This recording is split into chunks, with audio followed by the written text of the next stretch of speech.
would really request you to speak few words.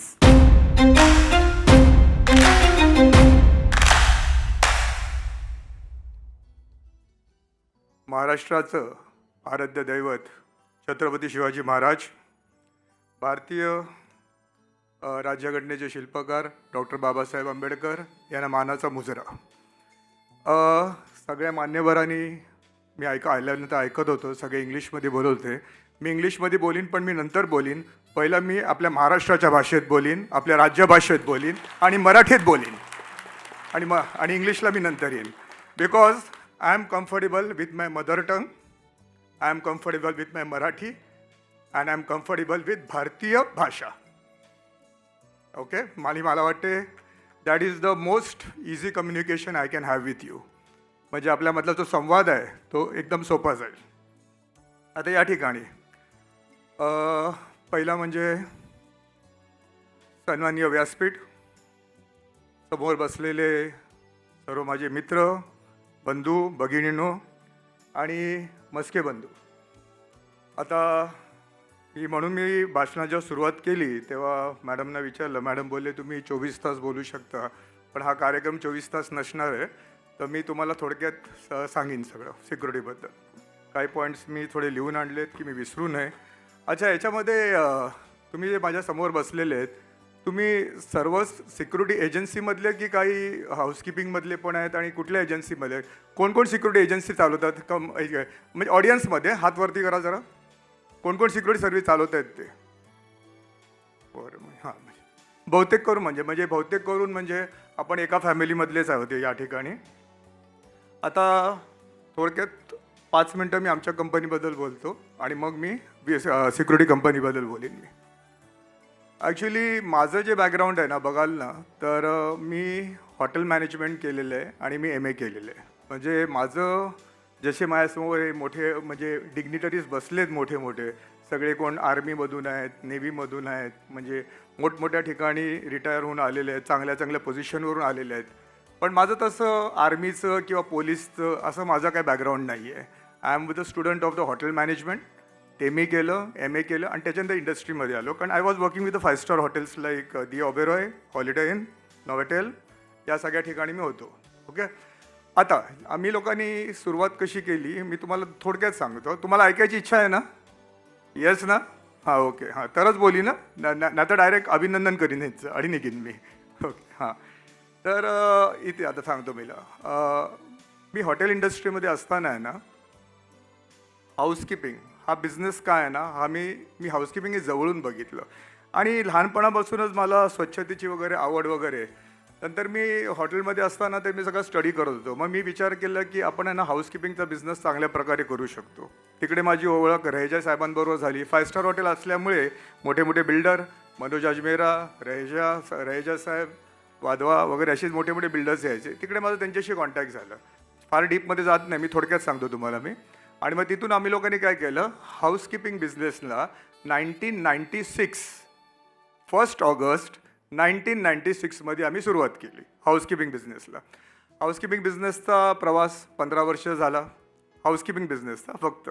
आता हाऊसकीपिंगमध्ये आमच्या अख्ख्या टीमनी, म्हणजे माझे सुपरवायझर, माझे मॅनेजर, माझा ऑफिसचा स्टाफ, या सगळ्यांनी आहे ना चांगली कामगिरी त्या व्यवसायात केली.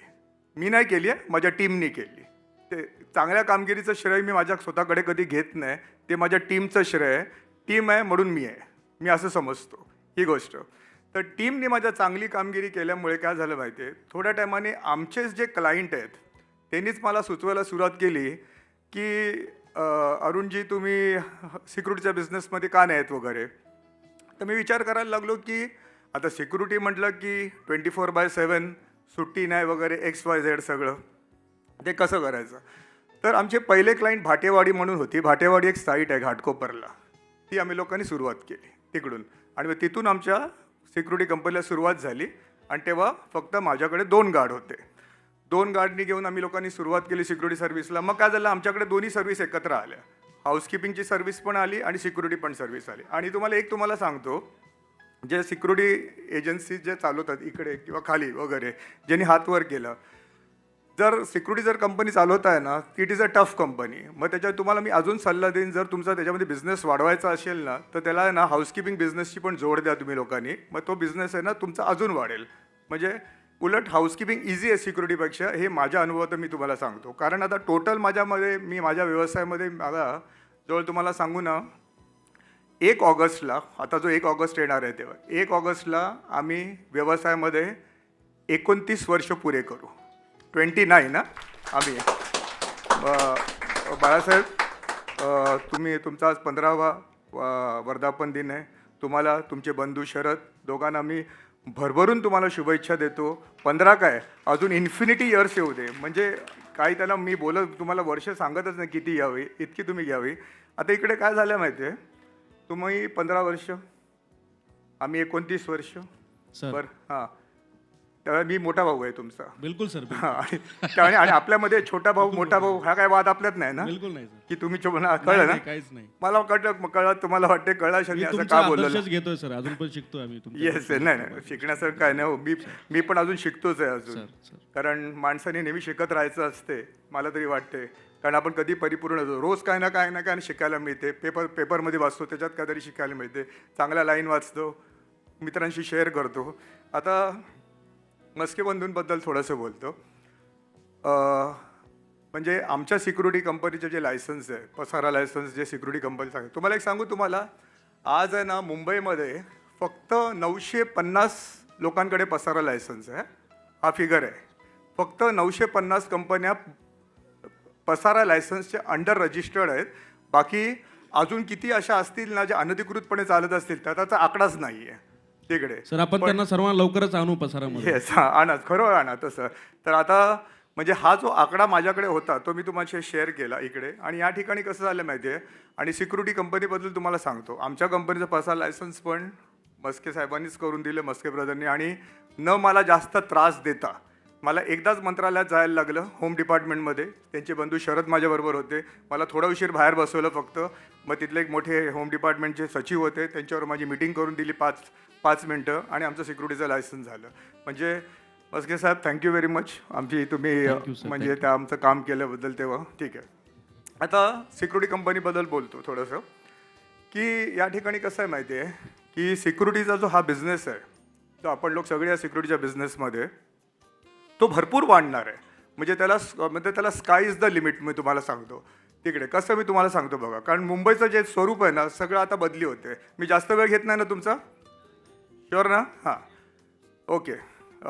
मुंबईचं स्वरूप आहे ना, तुम्हाला माहिती आहे, सगळं बदली होते. पहिलं कसं 3-4 माळ्याच्या बिल्डिंग होत्या, त्या आता रिडेव्हलपमेंट 30-30 माळ्याचे टावर येत आहेत तिकडे. विचार करा तुम्ही. म्हणजे कसं त्या 4 माळ्याची बिल्डिंग खाली खेचून 30 माळ्याची जेव्हा टावर उभी राहते, तेवढेच सिक्युरिटीला लागणार आहे, तेवढंच मॅनपॉवर लागणार आहे तिकडे.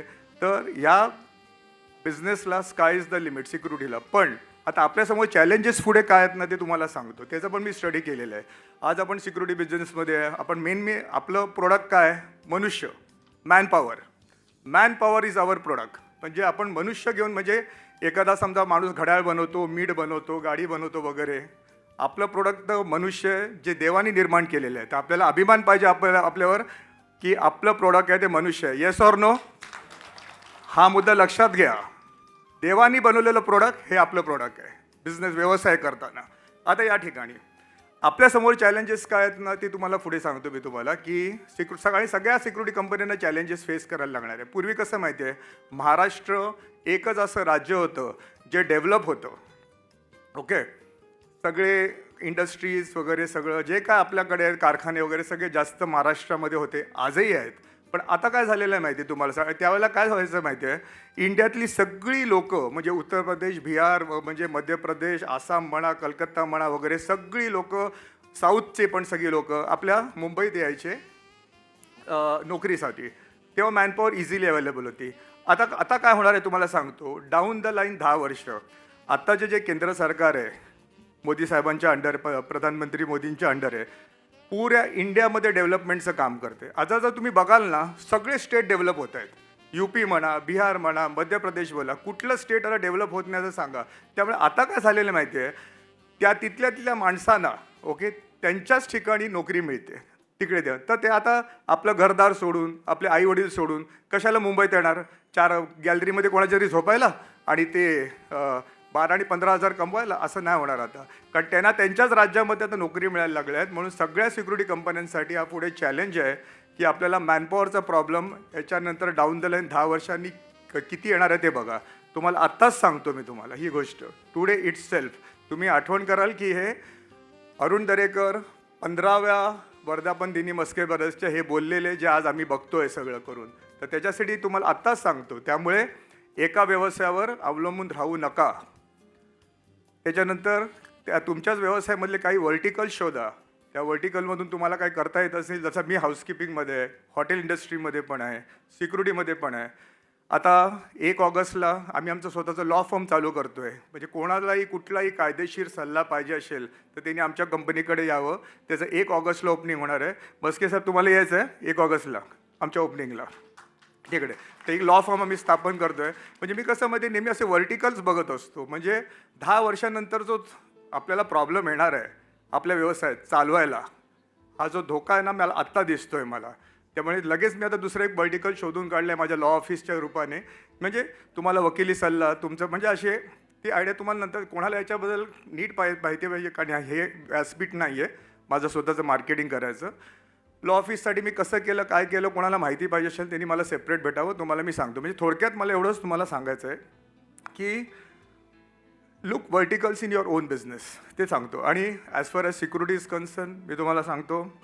आता या मगाशीच तुम्हाला बोललो ह्याला स्काय इज द लिमिट. कारण तुम्हाला सांगू ना मुंबईचं जे पॉप्युलेशन आहे हा ॲप्रॉक्सिमेटली फिगर आहे 1,35,00,000 लोक या मुंबईमध्ये राहत आहेत. हां आता विचार करा 1,35,00,000 म्हणजे हे ॲप्रॉक्सिमेटली फिगर देतो आहे. आणि त्याच्यानंतर त्याच्यामधल्या जेंट्सची संख्या किती आणि लेडीज लोकांची संख्या किती तुम्हाला मी सांगतो याच्यामध्ये की साधारण 1,35,00,000 साधारण पुरुष 7,46,000 आणि लेडीज 6,52,000 ही साधारण पुरुष आणि स्त्रियांची संख्या मुंबईमध्ये आहे आपल्या. अच्छा आता ह्यांचा सांभाळ करण्यासाठी आपलं पोलीस दल आहे महाराष्ट्र शासनाचं. ते तुम्हाला माहिती आहे महाराष्ट्रामध्ये आपल्या महाराष्ट्र बोलत नाही मुंबईमध्ये पोलिसांची संख्या किती आहे तुम्हाला मी सांगतो 1,18,666 बघा सांगतो 1,18,666. पॉप्युलेशन किती आहे 1,35,00,000. आता हे मनुष्यबळ एवढ्या पॉप्युलेशनला पुरं पडणार आहे का? Yes or no? हां युअर सिक्युरिटी कंपनी कम्स. आता विचार करा फक्त जर 1,18,000 जर पोलीस असतील तेवढ्या मोठ्या पॉप्युलेशनला नाही पुरे पडणार. त्यामुळे आपल्या इकडे सिक्युरिटी आणि त्यांच्याकडे व्हेकल्स किती आहेत पोलीस दलांमध्ये 3,500 जीप पेट्रोलिंग व्हॅन त्याच्यामध्ये स्पीड बोट आले चॉपर्स आले सगळंच आलं त्याच्यामध्ये कमिशनरच्या गाड्या वगैरे ही त्यांचा फिगर आहे. हे नाही पुरे मुंबईला पुरे पडणार. म्हणून इकडे सिक्युरिटी कंपनीची महत्त्व आपल्याला कळते. आपला सिक्युरिटी गार्ड कसाही असू दे बसलेला असतो ना. आता समजा 4 सिक्युरिटी गार्ड आहे. रात्री सिक्युरिटी गार्ड झोपायचं प्रमाण म्हणजे काय बघायला नको. ते आपण सगळ्यांनीच अनुभवलं आहे. मी तर रोज अनुभवतो आहे. मला सगळ्या बरेचसे फोटो येत राहतात मला. हा बघा गार्ड तुमचा कसा झोपला आहे तो कसं. पण ठीक आहे पण मी तुम्हाला ते सांगतो. अजून एक गोष्ट काय माहिती आहे आपण त्यांना किती कुठे कसं मनामध्ये कसा विचार येतो सगळ्या सिक्युरिटी ओनर्स लोकांसाठी आहे ही गोष्ट. आपण त्यांना पगार किती देतो आपण काय किती अपेक्षा करायची. लोकांना काय वाटते माहिती आहे त्याला 15,000 दिले ना म्हणजे मी कमांडो बसवला. कमांडो म्हणजे जसं मोदी साहेबांच्या आजूबाजूला असतात ना कमांडो तसा बसवला. झेड सिक्युरिटी असं नसते बाबा. कुठेतरी मग त्याचा विचार करावा लागतो की आपण याला पैसे किती देतो किती अपेक्षा या माणसाकडून कराव्या. आणि तुम्हाला सांगू मी एक ते तर तुम्हाला मी संख्या सांगितली सिक्युरिटी. आता आपल्या सिक्युरिटीचं मेन काम काय असते आपल्याला जी साईट मिळाली आहे. तुम्हाला मी थोडंसं इंटरप्ट करतो. याच्यावर आपलं एक कोड बिल येतं जसं सरांनी सांगितलं ना एक युनिफॉर्म बिल येत आहे ज्याच्यामध्ये इंडस्ट्रीला बघून लोकेशनला बघून त्याचे रेट्स ठरवले जातात. Very nice. आणि ये थोड़ा बता दीजिए आप हिंदी में कि वो कोड बिल क्या है सिक्योरिटी का. थोड़ा क्या ना बोला मला ऐकायला आवडेल मला. बोला ना. See this code of wages which is now already it's been done and it has to be only implemented by the states. It's a state subject. Maharashtra. No, every state. Everywhere. It's India. every You state. mean It's a India? Central act which has to be implemented by the state. Okay. Now the minimum wages, as it is, I think when you look at, I'm just giving an example, Karnataka is about 19,000 rupees for a guard. But the same thing, if you go to Chennai or Tamil Nadu, it was 16 or 14,000 rupees. Now they have also revised. Okay.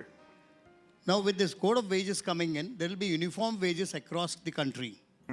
For example, we were in Tripura about a year back. The minimum wages there is 7,000 rupees, sir. Okay. वो 7,000 रुपए में भी उसको नौकरी नहीं mill रहा है sir उधर.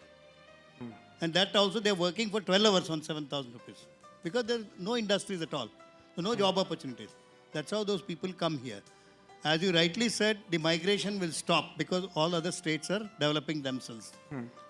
So the migration to Mumbai or Bangalore, everywhere, it will Everywhere, stop. yes. It will come down.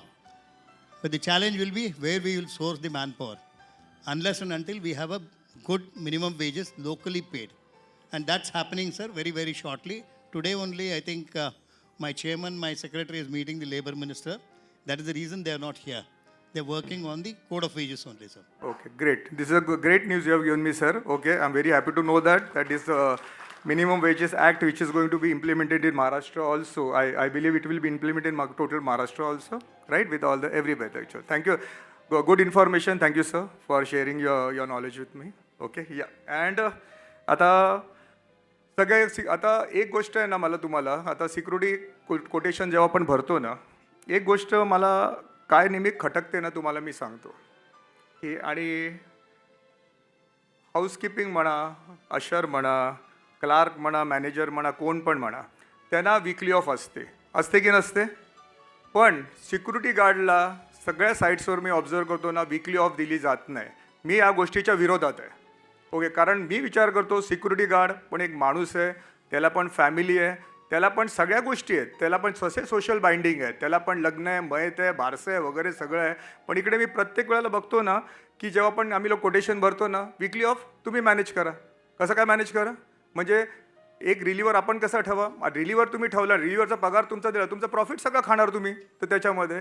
म्हणून मी तुम्हाला एक या व्यासपीठावरून तुम्हाला मी सगळ्यांना मी आवाहन करतो या गोष्टीचं की प्लीज तुम्ही ह्याच्या पुढे जेव्हा सिक्युरिटीचं कोटेशन भराल ना, तर इन्सिस्ट करा तुमच्या गार्ड लोकांना वीकली ऑफ मिळाली पाहिजे. मी हे सगळ्या भर करतो आणि काही ठिकाणी मी सक्सेसफुल पण झालो आहे. तर प्लीज तुम्ही हे गोष्ट करा, सगळ्यांनी कराल ना माझ्यासाठी गोष्ट. येस, आणि आपण आपल्या माणसांसाठी ही गोष्ट करतो आहे. आणि तुम्हाला थोडक्यात तुम्हाला सांगतो, सिक्युरिटी हा बिझनेस 24/7 आहे. साहेब लोक पण बोलले सगळे, कधीही न बनणारा, कधीही न स्टॉप होणारा. तुम्हाला सांगू, मध्ये आपण करोना महामारीमध्ये होतो, तुम्हाला सांगू आमचा फॅसिलिटी मॅनेजमेंटचा बिझनेस म्हणजे हाऊसकीपिंगचा बोलतोय तुम्हाला मी, 50%वर आलेला. आमचं बिलिंग जे काय होतं ना ते आम्ही लोक, मी 50% म्हणजे एवढा त्रास मी पण त्यावेळेला भोगलेला आहे. पण मी तुम्हाला एक गोष्ट तुम्हाला जमेची बाजू सांगतो मी तुम्हाला या ठिकाणी, की सिक्युरिटीमध्ये एकही गार्ड कमी नाही केला गेला, एकही गार्ड उलट वाढवले गेले त्यावेळेला आमचे. कुठेच सिक्युरिटी गार्ड आमचे कमी नाही केले. म्हणजे इथेच तुम्हाला कळेल की सिक्युरिटीचं सर्व्हिसचं महत्त्व किती आहे ते. आणि ह्याच्या पहिले आता मी जास्त ऑलरेडी तुमचा वेळ घेतलेला आहे. तर अजून एकदा तुम्हाला माझे सर्व मित्र बसलेले आहेत, सिक्युरिटी एजन्सीचे सगळे मालक आहेत, डायरेक्टर आहेत, तुम्हाला लोकांना सगळ्यांना मी शुभेच्छा देतो पुढच्या वाटचालीसाठी. मस्के बंधू, तुम्ही मला इकडे बोलवलं, माझं आदरातिथ्य केलं, त्याबद्दल मी तुमचे मनापासून तुमचे आभार मानतो. सगळ्या व्यासपीठावर जे मान्यवर बसले, तुम्हाला सगळ्यांना माझा प्रेमाचा, आदराचा मोठा नमस्कार हे बोलून इकडेच थांबतो. जय हिंद, जय महाराष्ट्र.